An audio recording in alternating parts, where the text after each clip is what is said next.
เข้าบ้านมันยันบ้านแลนนี่โอ้ยมีแต่คนงามๆมีแต่คนหล่อๆเด้อวันนี้นะเอาโลเท่าไปไปน้ำกันหลายคนได้เอารถจอดนี่จอดนี่ละเอารถจอดเอาพี่ตุ้ยเราจะไปเลยไปน้ำตุ้ยก็ได้พี่เดี๋ยวกันนะไปรายการใช่ไหมพี่ตุ้ยผมไปพี่ตุ้ยมาขอเก็บไปก็มาแท้คนเอาตู้ขึ้นไปแล้วมาแท้โอ้ยจะเป็นงามเนาะดอกไม้บ้านเพิ่นตอนนี้กำลังสิออกไปพาดีเด้อพี่น้องเอ้ยตุ้ยเฮิร์นสั่นตุ้ยมีคนนั่งนะมาต้องเมาก็ได้ไปต้องเมาก็ได้ไปอันนี้คือว่าอีกไงขึ้นรถตุ้ยต้องกลับมาอยู่แล้วไอ้ตุ้ยละมารถไอ้ตุ้ยละโซดเอาเสียดไปหลังไปบอกตุ้ยละโซดไปมีจังสิละมีประโยชน์จังสิละผมไปให้นี่ตัวแลนรากไส้ออลเลยก็ได้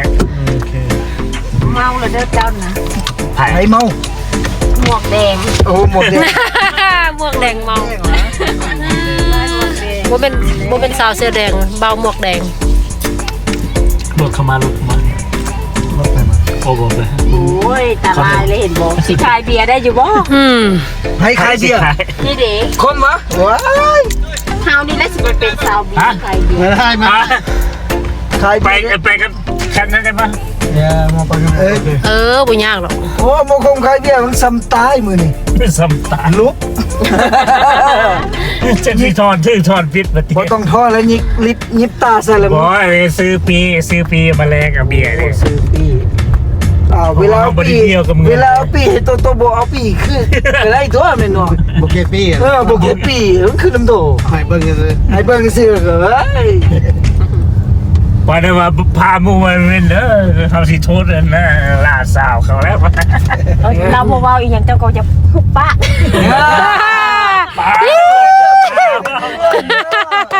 เราบ่เว้าหยังเก่าเราหังเฮงบอกเราบ่แฮงเจ้าขนาดบูดมาภาษาบุญอายบุญได้ว่าซีนะซีสินะเงี้ยนะมีคนซอยเราโบนาบูดมีคนซอยเอาเงินเราเข้าใจอยู่แล้วน้าบ้านน้าสาวโอ้เพิ่นเป็นผู้จัดงานเพิ่นเป็นนั่นสมาคมแล้วนะเฮ็ดมีโดนี่แน่นะวัดเลยเอาดังนกไปใส่ซะเอาก็รถอีกคันนึงคันใดออกไปก่อนเฮาวะรถบ่รถยังอยู่ในเฮือนนั่นล่ะโอ้ไอ้กี้ขึ้นน่ะบ่บ่ต้องมีคนนั้นชาวนงแล้วครับเฮ้ Turn right on Turney Road นี่แหละพาคนลงไปลุมลงไปเท่าไหร่ผู้ลงไปคือแนวพุ่นนะตัวลงไปฟากนั้นตัวไปอีกฟากนั้นตัวลงไปพุ่นมานี่ไปนี่อันนี้เขาบอกให้ตรงไปนี่จะไปซื้อแค่ล็อกซ้ายลงพุ่นเขาก็ว่ายุบมานี่แล้วเยี่ยวนี่ไอ้จีว่ามันบ่แม่นไปนำแมพซื้อเฮ็ดนะพวกกันปั๊มน้ำมันอะไร GPS ไกลหน่อยนึง GPS มันบอกไปเลยต้องอัปเดตนะเอาเด้อพี่น้องไอ้ฮอดแล้วเด้อนี่เด้อจะไล่มาสุดทางบ่ได้ไล่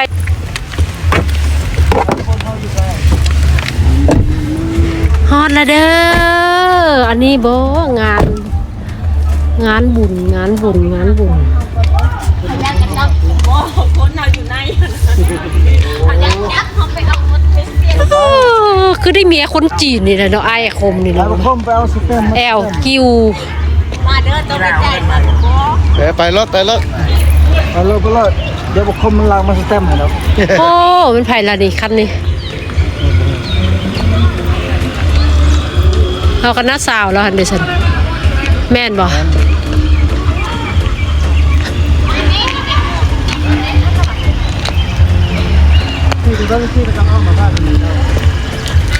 ฮัลโหลฮัลโหลสัมภาษณ์คนมาตะลาวเป็นยังได้มาตะลาวใหม่ๆเฮ็ดเวียกหนาวปะใครได้ผัวตุ้ย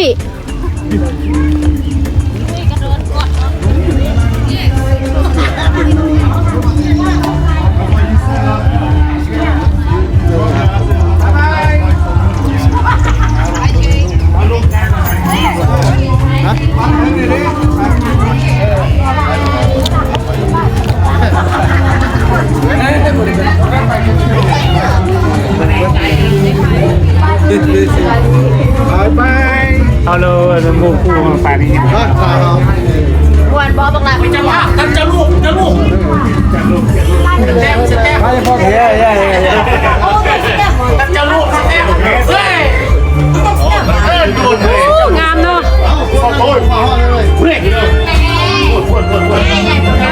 งามเนาะโอ้สบายดีนะสาว ได้กับน้องบอ คือกันเลยเนาะโอ้จะเป็นคือกันขนาดเลย สบายเด้อ ขอโทษหลายๆได้แต่งตัวบ่เข้ากับงาน ได้กับน้อง เออ ผมเคยเห็นหนังมาตลอดเลยมาตลอด เห็นแต่ในรูป เคยเอื้อนเลยนะกระได เห็นแต่ในรูปงามๆไม่เห็นตัวจริงให้งามกว่ารูป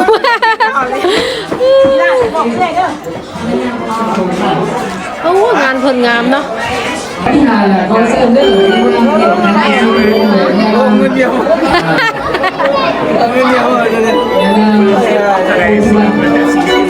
ตัวเจ้าไปสิ โอ้คนละสิบใจ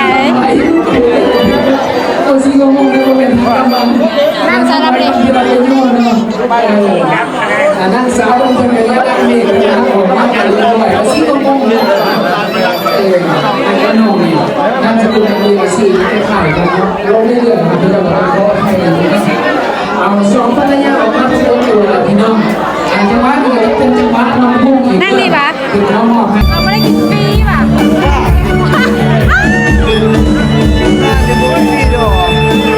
เออ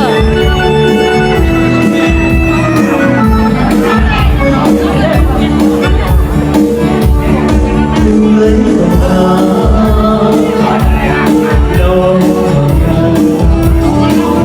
ฮอดบ้านเนาะกินฮอดบ้าน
จะให้กันเท่าไหร่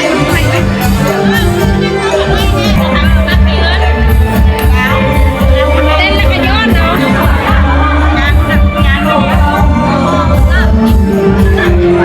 โอ้ยืดแล้วยืดไปยืดใส่ยืดใส่ยืดแล้ว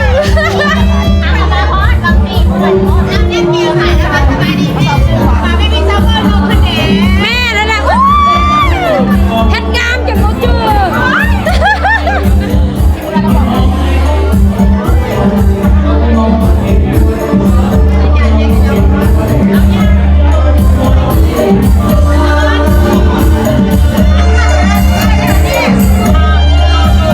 พี่ตาแซ่บ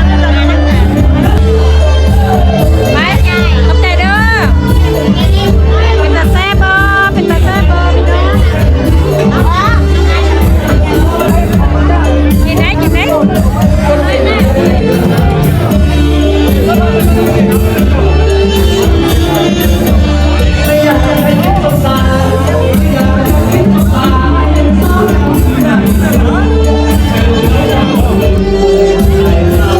็นตาแซ่บบ่พี่น้องเป็นตาแซ่บบ่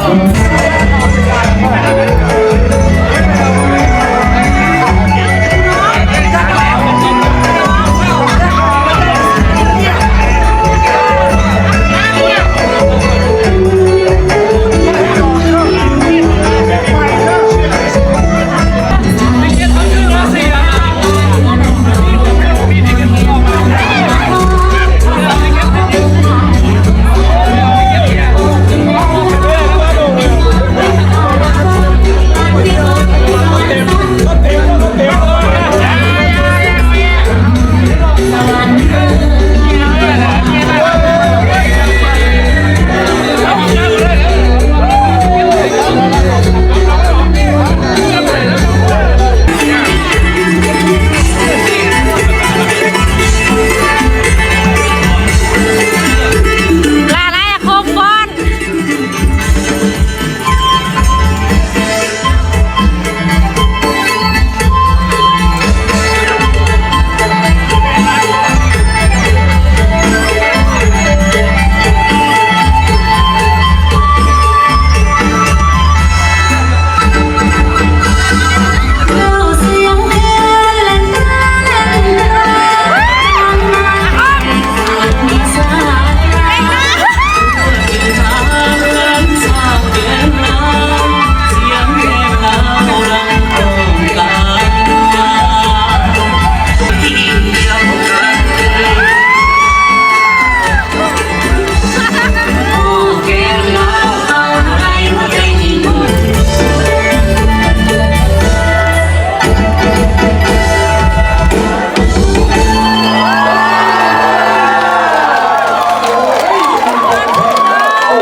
ปัจจุบันใจเนาะยืนเป็นแถวเลยเป็น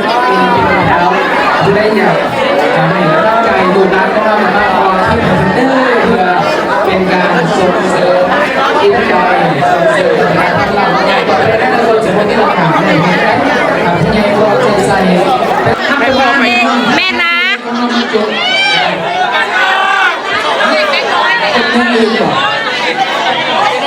อีหล่าเอ้ยฟ้อนงามหลาย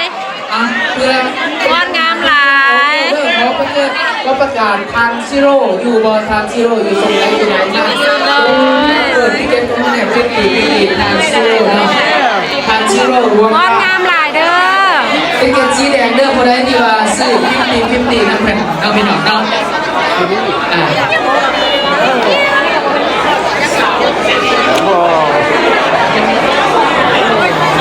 โอเคเนี่ย ฟ้อนงามหลายของขวัญ Now 50, the red one. Whoever hold in your hand, this one. Now, we are drawing right now. This is ฟ้อนงามหลายเด้อ present for the Oreo. Okay. ฟ้อนงามหลายแม่นนะอู้สบายดีมีแต่คนงาม Okay. วันทูรีโอเคมีแต่คนหล่อ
ตอนนี้พวกเขากำลังสิปิดงานแล้วเด้อ